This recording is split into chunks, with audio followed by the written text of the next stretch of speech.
Bonjour, je m'appelle Margot Tamizier, je suis la directrice pédagogique du collège. Dans le cadre des enseignements et de l'expérience vécue et de leur épanouissement personnel, on met tout au même niveau.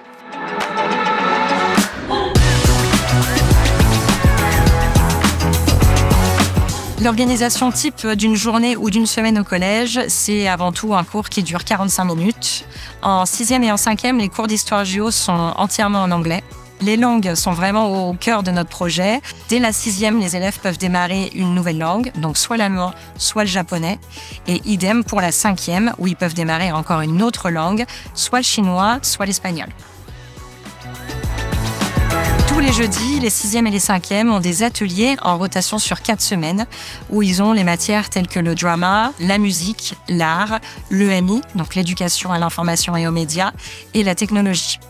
C'est vraiment des cours qu'ils adorent, c'est vraiment très apprécié des élèves, ça leur permet d'avoir une petite respiration dans la semaine et c'est aussi un moyen de s'exprimer d'une manière plus artistique avec en dehors un peu des cours dits plus classiques. À partir de la 3e, les élèves peuvent choisir soit de continuer dans la filière française et de passer le brevet des collèges, ou soit d'aller dans la filière internationale pour passer l'IB. Ici, on a un enseignement commun tout en étant soi. Ça veut dire que les élèves suivent un enseignement commun, mais en exprimant leur singularité. Les options linguistiques, par exemple, elles permettent aux élèves de faire leur propre choix. Alors des fois, c'est un choix un peu guidé, mais suffisamment personnel pour qu'ils se sentent engagés. Ça donne du sens à leur scolarité et ça favorise leur implication. L'accompagnement personnalisé chez nous se traduit de différentes manières. La première, c'est vraiment l'accueil des élèves internationaux en FLE, donc en français langue étrangère. Ce sont des ateliers sous forme de petits groupes qui servent vraiment à faire progresser l'élève dans sa pratique du français.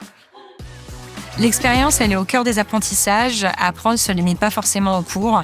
Au collège, on travaille sur les parcours éducatifs, le parcours citoyen, avenir, santé, artistique. On organise des sorties, des interventions et des projets, tout ce qui peut permettre aux élèves de se rencontrer, d'expérimenter et de créer. Les clubs font partie intégrante de cette expérience. On en a pas mal au collège. Le club gym, judo, foot, basket, rugby, athlétisme, sciences, échecs, comédie musicale et les arts. On a également les stages à l'étranger, au Japon, en Allemagne, en Angleterre, au Canada et en Espagne. Ce sont des immersions inoubliables qui donnent vie aux langues et ouvrent leur regard sur le monde. Le partenariat école-élève-famille, il est vraiment essentiel. Il repose sur le respect du rôle de chacun. La famille, c'est vraiment le socle identitaire et l'affect. Et l'école, elle accompagne dans les apprentissages et la vie sociale. Donc l'élève, lui, navigue un peu entre ces deux mondes. Pour résumer, Ombrosa, c'est de la bienveillance, de la curiosité intellectuelle, de l'épanouissement, une belle aventure.